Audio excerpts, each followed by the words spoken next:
네, 안녕하세요. 한자월드 그랜드슬램 강사 오재호 이렇게 또 23강에서 인사드립니다. 네, 감사합니다.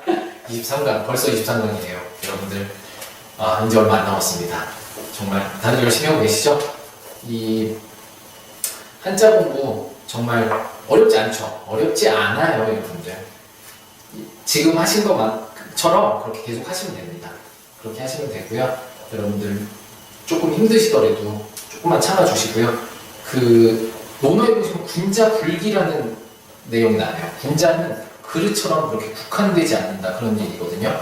그러니까 여러분들도 그런 그릇과 같이 그릇은 보시면은 딱 그 모양으로 돼 있잖아요. 그래서 그것만 담게 그렇게 돼 있는데 그런 그릇이 되시지 마시고요. 좀 유연하게 무엇이든 담을 수 있는 그런 사람이 되시길 바랍니다. 포용력도 있으시고 좀 유연한 사고방식 그런 걸 가지시는 여러분들이 되시기를 저는 바랄게요. 제가 논어 읽으면서 생각나서 저 졸업식 때 교수님 말씀해 주신 건데 그게 생각나서 말씀드린 겁니다. 그럼 이번 23강 진행하도록 하겠습니다. 바꿀 책자인데요. 바꾸다. 뭘 바꿉니다. 뭘 바꿀 때 혼자서 바꾸나요? 나 요거랑 요거 바꿔야지.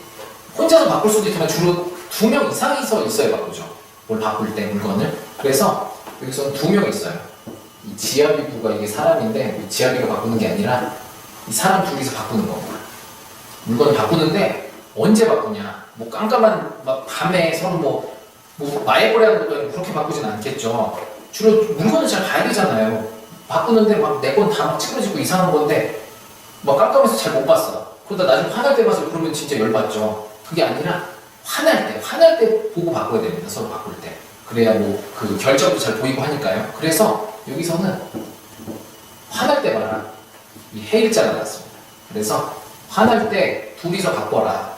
뻥뻥할 때 괜히 바꾸지 말고 뻥뻥할 때 바꾸다 괜히 또 그 마약 그 밀매로 괜히 또 잡혀갑니다. 그러지 말고 밝을 때 바꿔라. 그렇게 해서 아시면 되겠고요. 구수는 밝을 때 바꿔야 되니까 이 해일자가 구수입니다. 그렇게 해서 바꿀 채 이거는 훈음으로 출제됐으니까요. 그렇게 아시고요. 교체, 체환, 이체 이게 서로 갈리고 바뀌는 거, 대체. 그래서 이 채자 은행 가시 많이 보셨을 거예요, 그렇죠? 이 채자가 바꿀 채자인데 그런 뭐 그 원인이랑 달러를 바꾸나요? 그때도 이 채자를 쓰고요. 그렇게 아시면 되겠고요. 다음 보시겠습니다. 잡을 채, 잡는다. 잡는다는 거는 누굴 잡는다, 쫓는다. 뭐 잡는다는 주로 제가 손수라고 설명을 드렸는데 여기는 그렇진 않고요. 그 잡는 움직임, 행위 뭐 이런 걸 나타내는 막 너 나 잡아봐 막 이런 움직임, 막 너 잡히면 죽는데 막 이런 거 있잖아요. 그런 건데 그렇게 해서 이렇게 책받침 움직임을 나타낼 때 그렇게 쓰고요. 또 막 오그라들으신 분 있죠, 손발. 저도 막 지금 오그라드는데 겨우 막 피면서 강행했습니다. 그렇게 하고 이 이자는 뭐냐?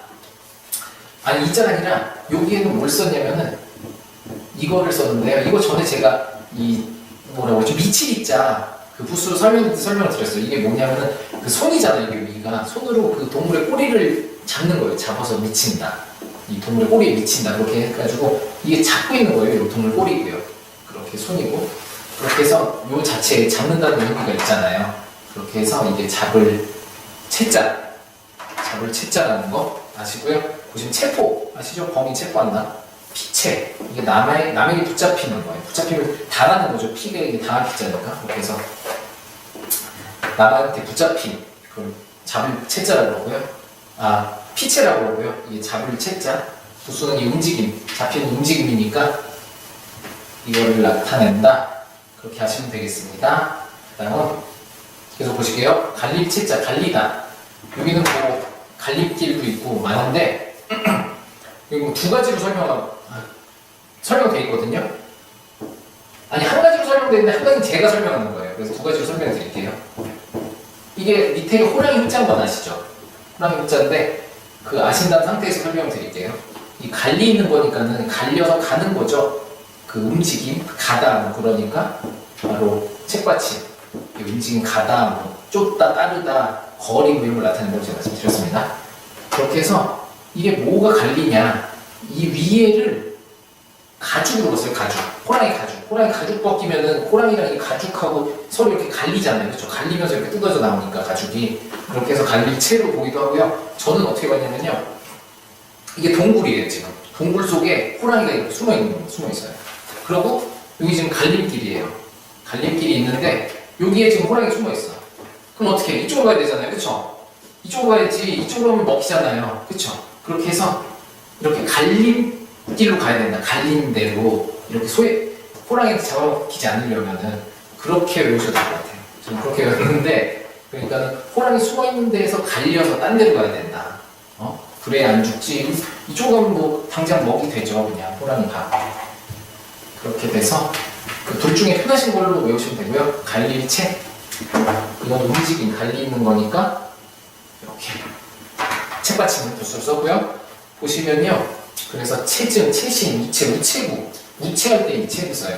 이렇게 우편을 갈라서 나가잖아요, 그렇죠? 뭐 서울, 부산, 대전으로 다 갈려가지고 쏴주니까 그렇게 해서 우체할 때도 이 체자를 쓴다. 아시면 되겠고, 갈릴채는 후놈으로 출제됐으니까요.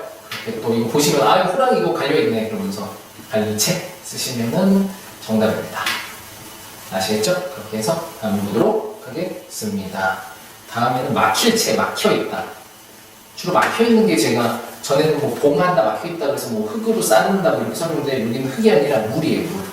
흙은 그래도 막혀있으면 뭐 허물거나 하면 되죠. 근데 물이 막 이렇게 막혀있어 봐요. 막 태평양 같은 물이. 배 없이 못 건너가죠. 배도 그거 힘들어요. 막 태평양, 여기서 그 미국까지 배로 잘 갈 수 있나요?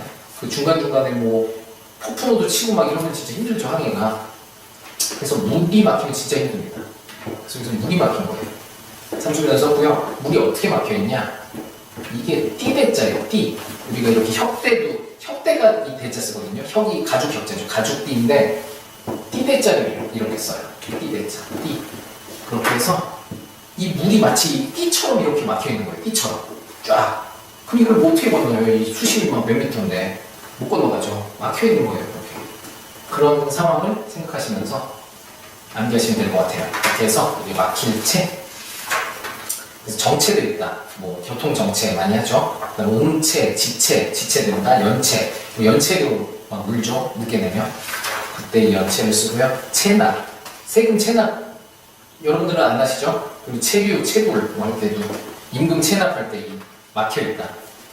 막힐 채자를 씁니다. 그리고 다음에 보시도록 하시겠습니다. 닮을 초, 같은 초자인데요. 닮다, 누구를 닮는다.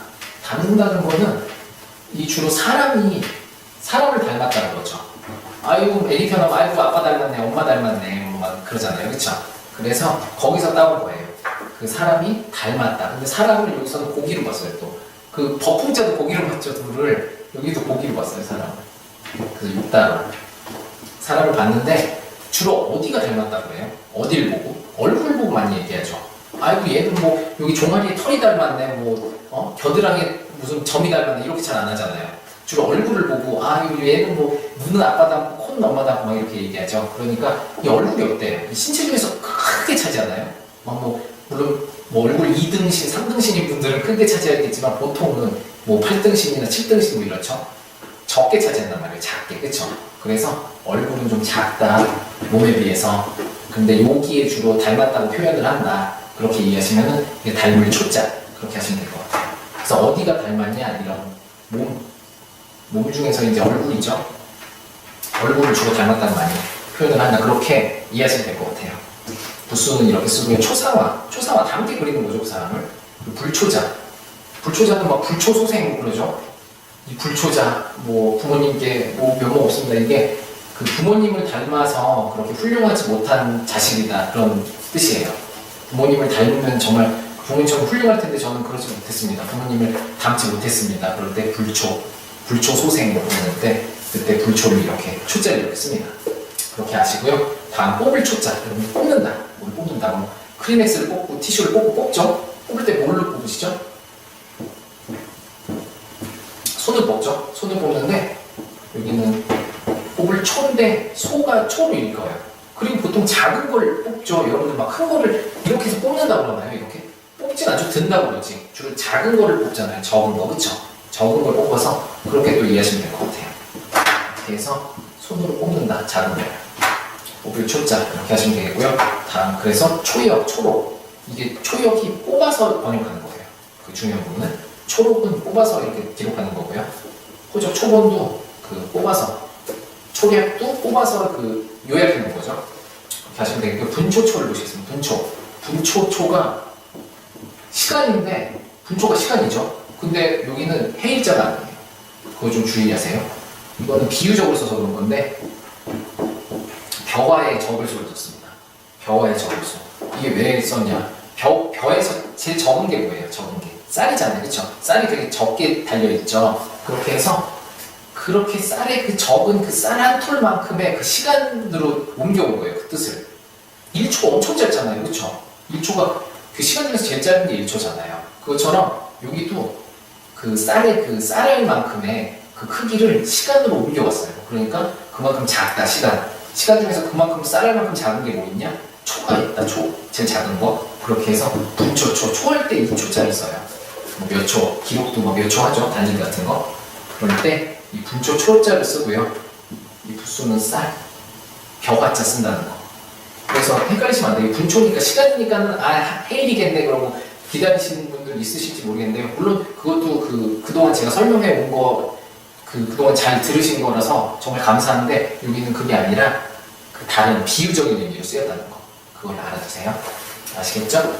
이렇게 기억하시면 되겠습니다. 그래서 초치, 분초, 초속 할 때 이 초자를 씁니다. 그 쌀알만큼의 그런 시간이다. 아시겠죠? 그리고 다음, 뛰어넘을 초. 전에 그 뛰어넘는다, 넘을 때 어떻게 한다고 그랬죠? 여기는 아예 나왔네요. 뛰어넘을 초. 뛰죠, 사람이.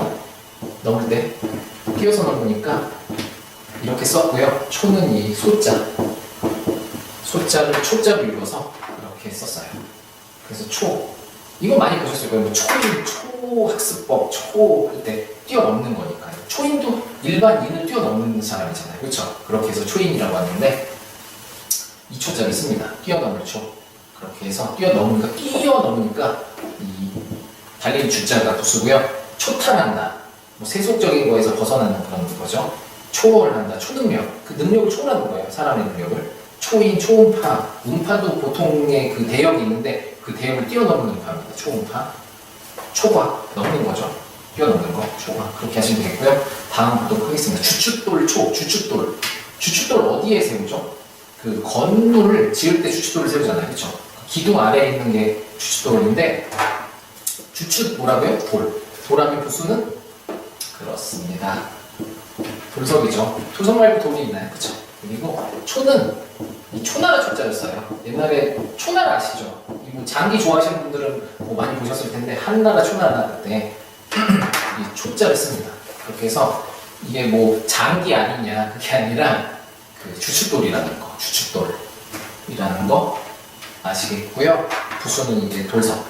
그렇게 해서 초석을 놓죠. 그리고 정초 많이 보셨을 거예요. 그 건물 같은데 이런 왼쪽이나 오른쪽에 보면은 정초 몇 년 해가지고 써 있는 거 있어요. 한번 눈여겨보세요. 그리고 기초 공사할 때 초자가 이렇습니다. 그래서 기초가 은근히 좀 어렵죠. 기초만 알아도 되는데 기초의 한자는 되게 어렵습니다.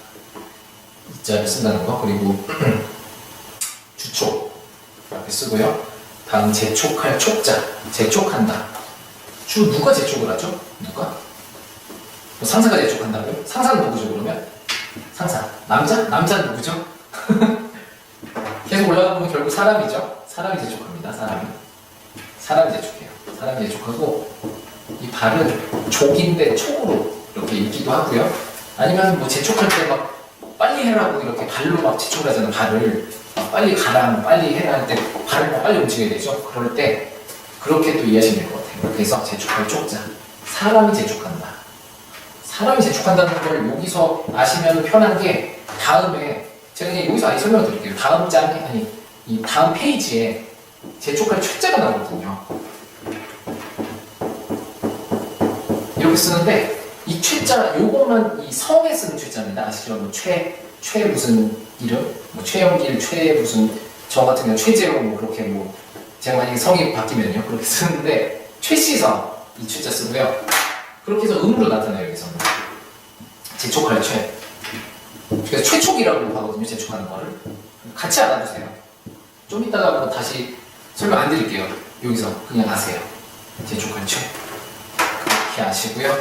그렇게 해서 이 재촉할 촉자는 독촉하죠. 독촉장 날라고 하는데 최촉, 이 최촉 이렇게 촉구, 무엇을 촉구한다, 촉진한다, 막 촉진시키죠. 무슨 판촉 활동하죠. 막 많이 팔리려고 특히 뭐 이벤트 같은 거 하고 판촉이라고 하는데 촉박하다, 시간이 촉박해. 그럴 때 이렇게 재촉한다. 그렇게 하시면 되겠고요. 그 다음에 이 최자는 잠깐 넘어가서 보겠습니다. 최자는 이게 훈음으로도 나왔어요.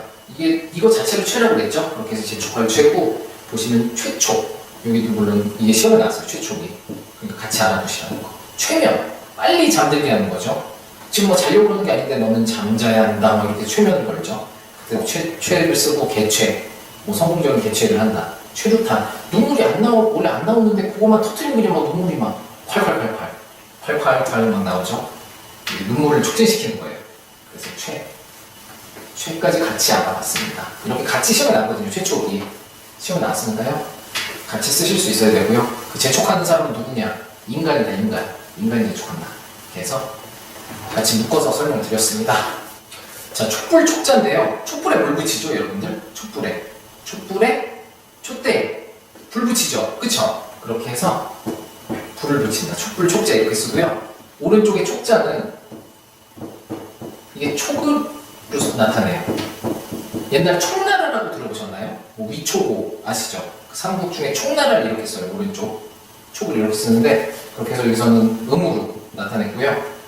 촛불 촉자 이렇게 쓴다. 촉불이니까 불하고 쓰고요.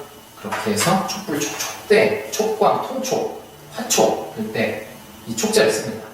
촛불 촉자 아시겠죠? 그리고 다음 보도록 하겠습니다. 촛불 촉 다음이 가을 촉자인데 여러분 동물을 생각해봐요. 동물 뿌리는 동물입니다. 뭐 코뿔소나 소가 되겠죠. 소가 이렇게 가고 있어요. 가다가 벽에 부딪힐 때 뭐가 제일 먼저 부딪힐까요? 뭐가 제일 먼저 닿아요? 뿔이죠. 뿔. 그쵸? 뿌리는 동물. 그렇게 해서 거기서 붙는 거예요. 뿔이 제일 먼저 닿는다.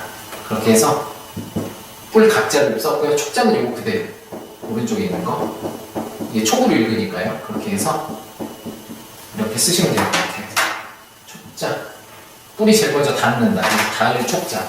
그래서 촉감, 촉매, 촉각 그리고 접촉한다. 서로 만난다. 그럴 때 닿는 거죠. 그리고 촉발, 감촉 뭐 할 때 이 촉자를 쓴다는 거. 닿을 촉자 알아두세요. 이 오른쪽에 이게 총나라 원래 촉자인데 이 읽기로 쓰였다. 그렇게 알아두시면 될 것 같아요. 그렇게 해서 촉자는 이걸로 마무리 짓고요. 다음 총자로 넘어가도록 하겠습니다. 총 탕탕 쏘는 총인가요? 이거는 그 총도 있고요. 여기서는 귀발길 총, 귀가 밝다. 귀 밝다. 그래서 귀 밝다고 해서 총명이라고 그러죠. 귀 밝다고 총명한 거. 귀 밝다. 그러면 부수는 어디가 밝다? 네. 그렇습니다. 귀가 밝죠? 그리고 총자는 이게 총자로 읽어요. 음으로 썼습니다. 총. 그래서 귀 밝은 총자. 귀가 밝다. 그래서 귀가 부수고요. 보시면요. 총명하다. 이게 보고 들은 거를 다 기억하는 거예요. 그래서 얼마나 총명. 총기 있다. 총민, 총찰. 그래서 옛날엔 그 보는 것보다 듣는 거 잘 듣고 그렇게 행하는 거를 더 그 총기 있다고 봤어요. 그러니까 이 귀자라는 거. 총명하다고 해서 뭐 눈을 잘 보는 게 아니라 잘 알아듣고 이 듣는다는 게 그냥 뭐 말을 그냥 듣는 게 아니라 알아듣는 거, 이해하는 거거든요. 그렇게 해서 잘 이해하는 거. 그게 총입니다. 귀발길 총. 그렇게 하시면 되겠고요. 다음 재촉할 촉자는 제가 설명드렸죠. 아까 재촉할 때. 그래서 그냥 넘어가도록 하겠습니다. 재촉할 채 이거 훈음으로 나왔으니까요. 꼭 알아두시고요. 뽑을 축자. 아까 뽑을 초자 설명드렸는데 뭘 뽑는다? 손. 그리고요. 여기는 뭘로 썼냐면요. 이 말미암을 유자를 써가지고 추자로 했어요. 이게 원래 말미암을 유자를 아시면 편한데요. 이 말미암다가 뭐냐면은 이게 실타래예요. 실타래인데 실타래에서 이 실이 하나 나온 거예요. 한 올이 나와가지고 이 실이 어디에서 나왔냐? 이 실타래에서 나왔다. 말미암았다. 말미암다 그런 뜻이죠. 어디에서 나온다. 말미암다. 그런 것처럼 여기서도 그 실타래를 이렇게 뽑은 거예요. 손으로. 뽑는 모양입니다. 그렇게 해서 뽑을 축 그렇게 하시면 되겠고요. 부수는 손이겠죠? 손을 뽑죠? 그렇게 해서 뽑을 추상, 이 모양을 뽑아내는 겁니다. 공통된 특성 같은 걸 추출을 해서 뽑아내죠. 그런 에피스 같은 거예요. 그쵸? 그리고 추신, 이때도 이 추자를 쓴다는 거 아시고요. 그 다음 쫓을 추, 따를 추, 쫓는다, 따른다. 제가 이건 부수 뭐를 쓴다고 그랬죠? 쫓는다, 따른다, 움직임, 거리. 지금 쓰고 계시죠? 네. 이게 책받침, 그쵸? 책받침을 쓰는데 거기에 추자는 이 고기 두 개. 제가 이거 전에 그 실학가 선생님 책에서 나왔다고 설명을 드렸어요. 그래가지고 뭐 그 장수 숫자도 그렇고요, 이 스승 사자도 그렇고 다 이 고기 두 개를 뭐 가지고 전쟁터에 나갔다. 여기서도 거기에서 나온 거예요. 고기 큰 넓은 그 고기 두 개를 들고 그 따르는 거예요. 그 군대를 따르거나 아니면 적을 따르거나 쫓거나 그런 모습을 나타낸 겁니다. 그렇게 해서 보시면요, 부수는 책받침인 거 아시죠? 쫓는다는 거니까. 그래서 추서, 추억, 우리 추억하죠 많이. 그리고 추가, 추격, 추돌, 추방 할 때 이 추자를 씁니다. 그러니까 아시고요. 다음 추월 추자 보시겠습니다. 추하다. 사람이 추해. 저 사람 너무 추해. 언제 주로 추하게 보일까요? 평소에 그냥 멀쩡한 사람이에요. 그냥 뭐 젠틀맨이고 이런데 뭐만 들어갔다면 그냥 막 사람이 그냥 뭐 이러고 이상한 소리 하고 했던 말도 하고 연락 막 추태부리죠. 그야말로 그 주사 부리고 막 이러는데 주로 뭐가 사람은 괜찮은데 뭐가 사람을 추하게 만드느냐? 술이. 그쵸?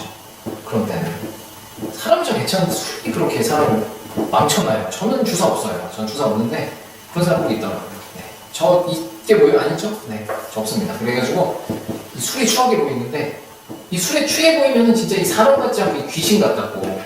저 귀신 저거 진짜. 아니면 저거 뭐하는 귀신이 안 잡아가고 그런 지경에까지 이르는 사람도 있죠. 진짜 귀신이 잡아가야 될 사람. 그쵸? 너무 추하면. 그렇게 해서 추할 추자는 이렇게 씁니다. 그 술을 얼마나 마셨으면 진짜 사람 같지 않고 진짜 귀신 같다는 거. 그렇게 해서 이해하시면 될 것 같아요. 그래서 추할 추자는 이게 부수랍니다. 취한 거 아닙니다. 추한 거예요. 추한 거. 아주 그냥 바로 추남 뭐 그러죠. 못생긴 거. 저는 뭐 전혀 그런 거 모르겠는데 전혀 안 들어봤고. 네. 죄송합니다. 그리고 추미, 추모, 뭐 추행 아시죠? 막 뭐 성추행 그런 거. 그래서 이 추행 쓰고요. 추잡하다, 추녀, 좀 못생긴 여자. 그래서 추할 때 추자를 이걸 쓴다는 걸 아시고요. 기억해 두세요. 추할 추. 주로 술 먹으면 취해진다 사람이. 그러니까 여러분들도 술 너무 좋아하시지 마시고요. 좀 적당히 드세요. 적당히 드셔야 좋은 거지. 너무 많이 드시면은 오히려 술이 저를 먹으니까 제가 술을 먹는 게 아니라 좀 적당한 음주 부탁드리고요. 물론 미성년자는 아닙니다. 네, 미성년자 아니에요. 미성년자는 뭐, 넌 술이 뭐야? 넌 술 몰라? 오히려 어른이 장난으로 권해도 왜 이러세요? 저는 성인 되면 먹겠습니다. 이렇게 딱 거절할 줄 아는 그런 멋진 미성년자시죠? 그럴 리가 있습니다. 저는 이 한정대 회원들은요. 그렇게 아시고 다음 소축자 보시겠습니다. 소축은 이게 그거예요. 그 뭐지? 손으로 뭘 잡고 있는. 손이 이거라고 했잖아요. 손에 이렇게 잡고 있는 모양이에요. 이게 뭘 잡고 있냐면은 뭐 물건을 잡고 있는 거예요. 이렇게 해서 잡고 있는 모양인데 이게 그냥 그 소의 의미로 쓰인 거예요. 간지는 주로 음을 많이 따왔다고 했잖아요. 그렇죠? 그렇게 해서 여기는 뭐 소 별 뜻은 없고요. 아니면 그냥 이게 소 발자국이다. 그냥 그렇게 여기서 될 것 같고요. 그렇게 해서 소축자. 이거의 부수는 한일. 가운데 쫙 가있죠. 한일이고 뭐 개축, 을축, 축시 이런 거 보시면 다 간지죠. 이 소의 의미랑 상관없이 이렇게 하시면 되겠습니다. 그럼 짐승 축자 보시고요. 짐승을 이 사람들은 어떻게 표현했나 살펴볼게요. 있는 사람들은 예전에 짐승이 어디 있나 이렇게 봤어요. 근데 밭에 있는 거예요. 밭에 있는데 딱 한눈에 보여요. 짐승이. 딴 애들은 다 뭐 벼 같은 건 누렇고 뭐 이렇잖아요. 근데 짐승만 까만 거예요. 색깔이. 뭐 염소 같은 거 까맣죠. 그리고 소도 요즘은 검은 소가 없는데 예전에 검은 소가 있었어요. 무슨 그 이황 선생님 그 뭐라고 하죠? 일화 중에 그런 소 아세요? 검은 소, 누렁 소 그래서 그 이황 선생님이 둘 중에 어떤 소가 낫냐 그랬더니 그 농부가 갑자기 그 이황한테 가까이 와가지고 귓속말로 얘기하는 그런 말 있잖아요. 아무리 미문이지만 그렇게 대놓고 얘기하면 안 된다 그런 일화인데 검은 소도 있었고요. 그렇게 해서 이 밭에 거뭇거뭇한 건 거의 짐승이다. 그렇게 이해하시면 될 것 같아요. 밭에 이 거뭇거뭇, 이 검을 현자죠. 그렇게 해서 거뭇거뭇한 거는 짐승이다. 그렇게 외워두시면 될 것 같아요. 그렇게 해서 부수는 이게 밭에 주로 거뭇거뭇한 게 짐승이니까 짐승 축자. 그래서 축산 농가 아시죠? 목축, 가축. 저 아시는 분도 축산 농가인데요.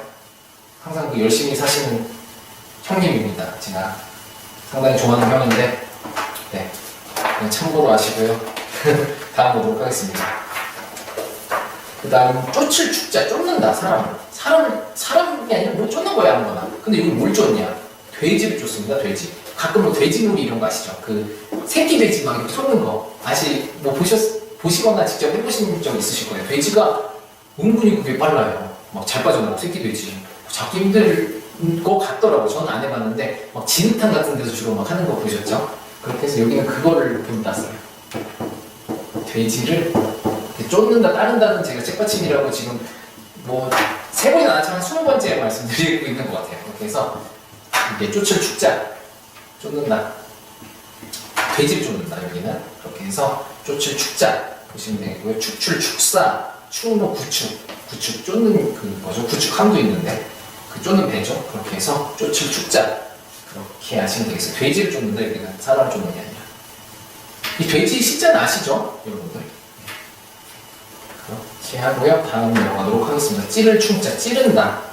여기는 찌른다기보다는 충자가 주로 부딪히는 걸 나타내요. 뭐 충돌 많이 아시죠? 충돌이나 뭐 충격 그런 거 다 부딪히잖아요, 그렇죠? 부딪히는데 주로 어디서 부딪히냐? 주로 길에서 많이 부딪히죠. 주로 충돌 사고고 그 자동차가 많이 일어나잖아요, 그렇죠? 자동차가 뭐 집에서 다니다가 충돌하나요? 길에서 많이 다니지 충돌하죠. 자동차 길 그렇게 해서 여기는 길을 써줍니다. 아예 여기 다 써줘요, 길을. 길에서 충돌하니까 아예 로고만 써주는 게 아니라 아예 길이다. 길에서 뭐가 충돌하냐?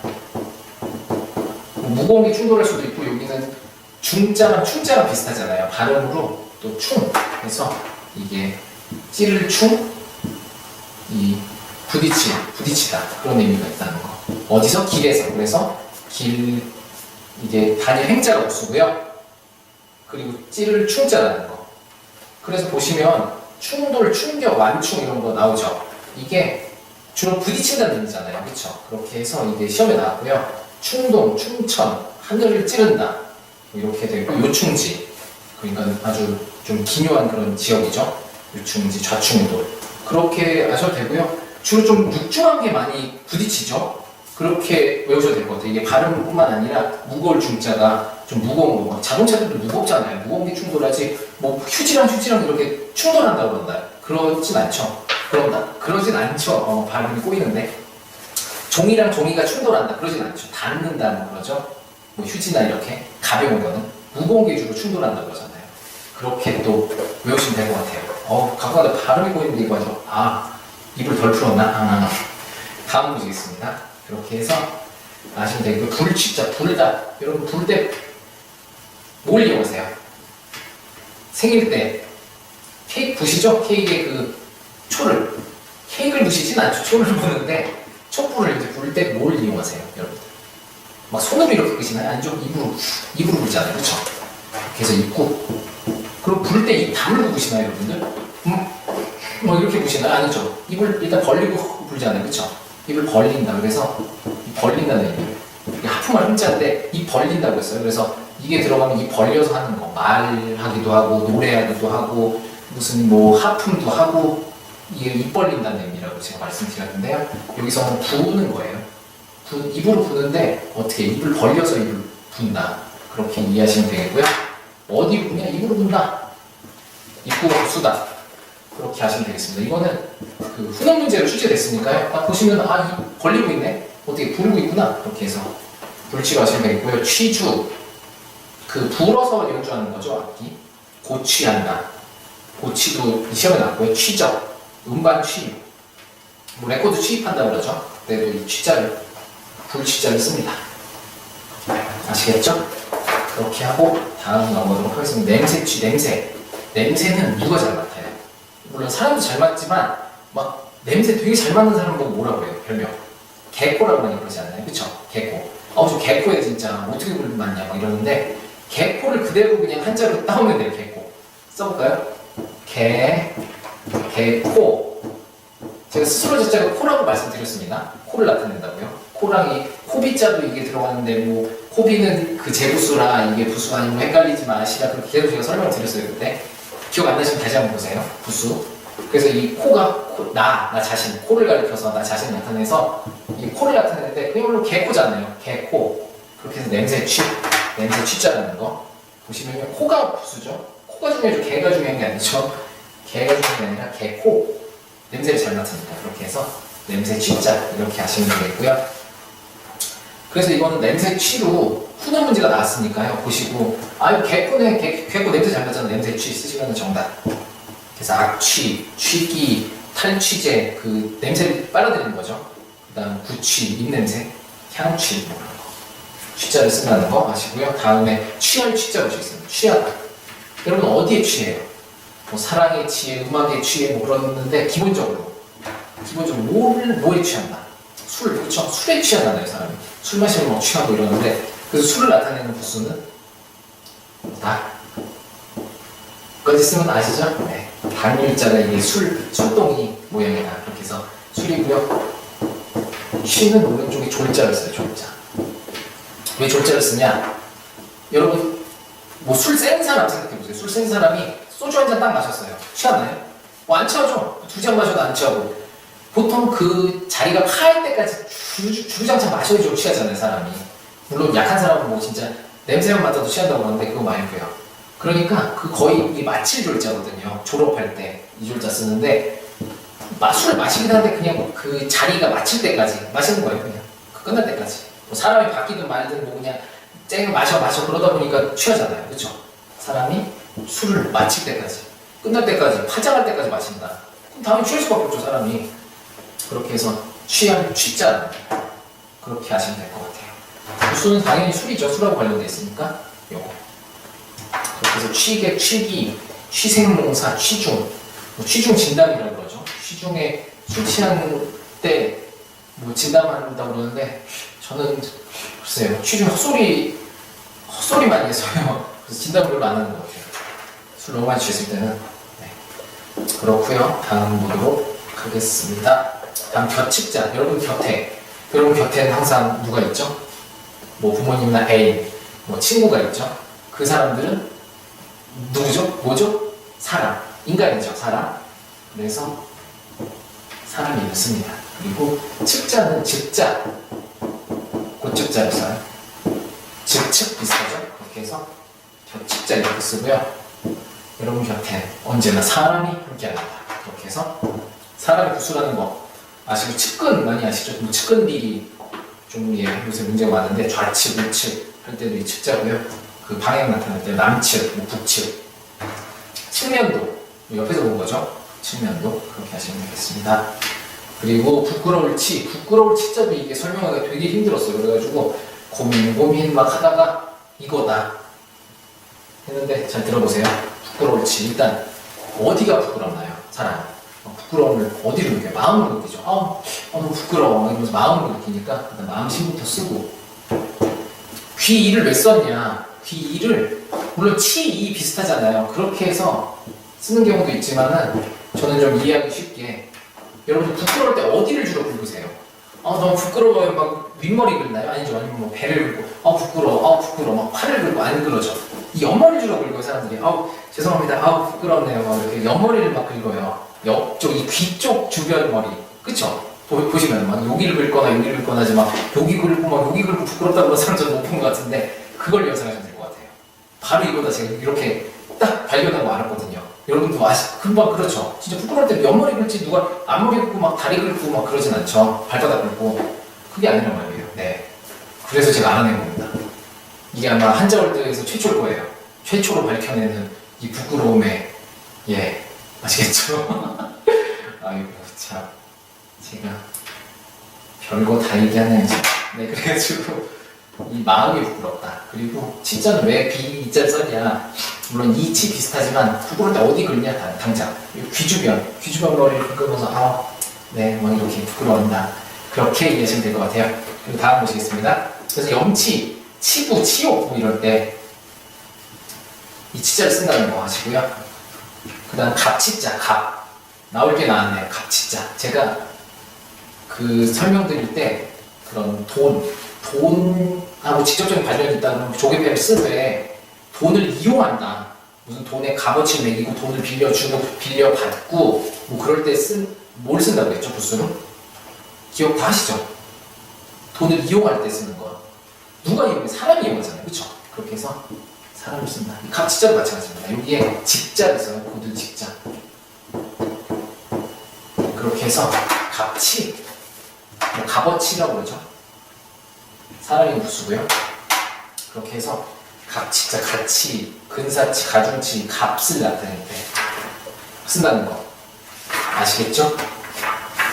왜 사람들 썼는지 아시겠죠?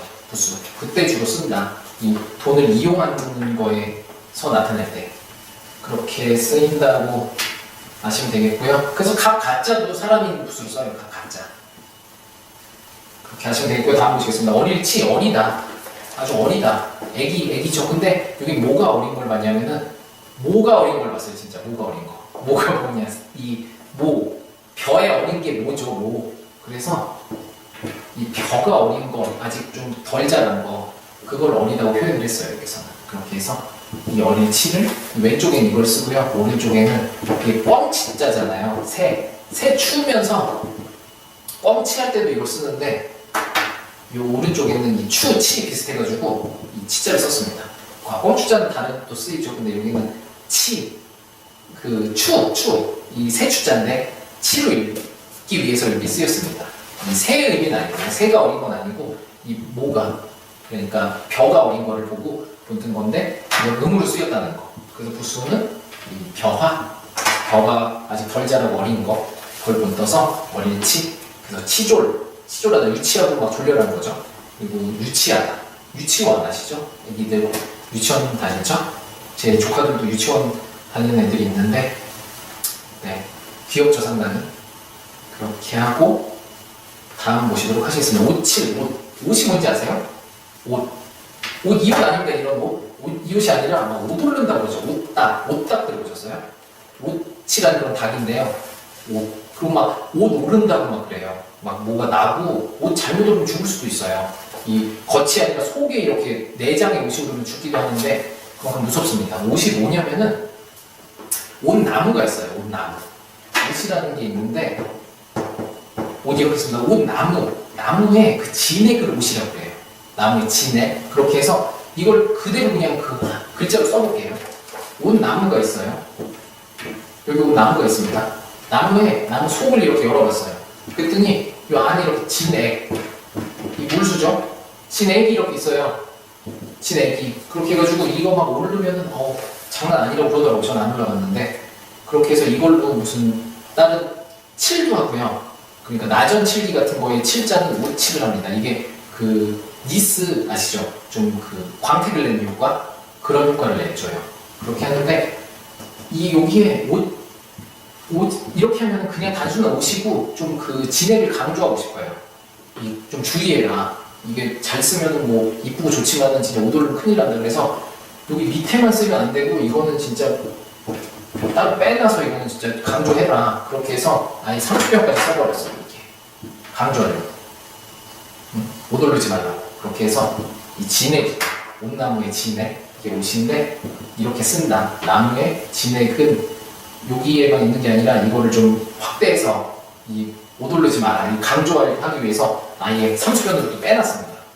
그렇게 이해하시면 되겠고요. 옷칠이 이게 그 훈훈 문제로 나왔으니까 딱 보시면 뭔지 아시겠죠? 나무 진액인데 강조했구나. 이만큼 이거 위험하고 중요한 거네. 옷칠 쓰시면 되고 칠기가 옷칠을 하는 그런 그 뭐죠? 그릇이에요. 그렇게 해서 좀 광이 나고 윤택 나는 거죠. 그렇게 하고 칠판도 그 예전에는 그 오칠했잖아요. 오칠. 그렇게 하고 칠포, 그리고 칠실, 칠흑 같은 어둠이라고 그러죠. 그리고 칠목, 칠기, 금칠. 그러니까 옷이 잘 쓰면 되게 유용해요. 이쁘고 그렇게 반짝반짝 광이 나고 하니까. 근데 이렇게 잘못 사용하고 그러면 옷이 오르면은 상당히 위험하다. 그래서 여기에 또 물수로 강조를 해줬네요. 그렇게 하시면 되겠고, 다음 이제 두 자밖에 안 남았습니다. 베개, 침자, 베개. 요새는 베개 뭐 많이 여러 가지가 있어요. 뭐 메밀 껍데기로도 하고 무슨 오리털로도 하고 그러는데, 예전에는 주로 뭘 뺐냐? 주로 나무를 뺐습니다. 나무, 목침, 나무를 뺐어요. 뭐 돌은 안 뺐겠죠. 돌 괜히 그 창으로 뱉다가 입 돌아가죠. 일어나면 뭐야 이거 뭐 이럴 텐데, 그게 아니라 나무를 뺐습니다. 나무를 뺐고, 이거는 이렇게. 침자, 이거 침자 전에 그 성 쓸 때 이거 잠길 침자 설명드릴 때 설명드렸어요. 물수변에 써가지고, 이거는 심시성 쓸 때 이 심시 이렇게 쓰고, 그리고 또 잠길 침으로도 쓴다. 그렇게 제가 설명드렸고요. 여기에서 나온 그렇게 침 비슷하잖아요. 그렇게 해서 침으로 읽습니다. 이렇게. 베개는 주로 나무로 만들었고요. 목침.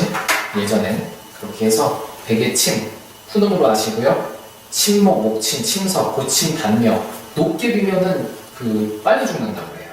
그래서 높게 비면은 아무래도 이 혈관이 좀 많이 수축되죠. 그렇게 해가지고 이 뇌로 가는 혈관이 수축돼서 좀 안 좋다고 하는데, 여러분 가능한 좀 낮게 비시고요. 베개는 혈압을 위해서 그렇게 하시면 되겠습니다. 다음 마지막 잠길 침. 여기 잠길 침자 나왔네요. 잠길 침자 제가 바로 써드릴게요. 잠길 침자 썼는데, 그것처럼 잠긴다. 어디에 잠기냐? 주로 물에 잠긴다고 했죠. 지금 물에 잠긴다는 말도 한자 4개 정도? 지금 거의 4번째인 것 같아요. 주로 잠기는 건 물에 잠긴다. 그렇게 하고 침자는 이렇게 오른쪽에 이렇게 씁니다. 여기 막 손이 2개가 있죠. 손이 2개가 있는데, 이게 손이 아니라 무슨 이게 빗소자에다가 곱하기가 아니죠. 더하기에 손. 이게 빗, 그러니까 이 쓰는 거 빗자루 아시죠? 빗자루의 손이라고 해서 여기서 왔다고 하는데요. 아무튼 이것은 침으로 읽고요. 여기서는 잠길 침. 물이 중요하죠. 어디 잠길 물? 그래서 삼수변이 부수고요. 잠긴다. 이거는 침으로 읽는다. 그렇게 아시고, 위에 보시면 침 나올 침자도 이 한자인데 침으로 읽잖아요. 그렇죠? 같이 알아두시면 되고요. 그래서 침투. 누가 막 침투하죠? 침투하고 침수. 침수 피해 많이 있죠. 비만 내리면. 침식, 침출, 침례교. 그렇게 하는데, 침윤. 네, 그렇게 해서 오늘 23강 또 끝이 났습니다. 이제 진짜 얼마 남았어요. 진짜로 얼마 남았으니까 끝까지 정말 같이 열심히 해봐요, 우리. 네. 그럼 오늘 23강 마무리 졌고요. 다음 24강에서 또 아주 활기찬 모습으로 찾아뵙도록 하겠습니다. 여러분 정말 수고 많이 하셨습니다.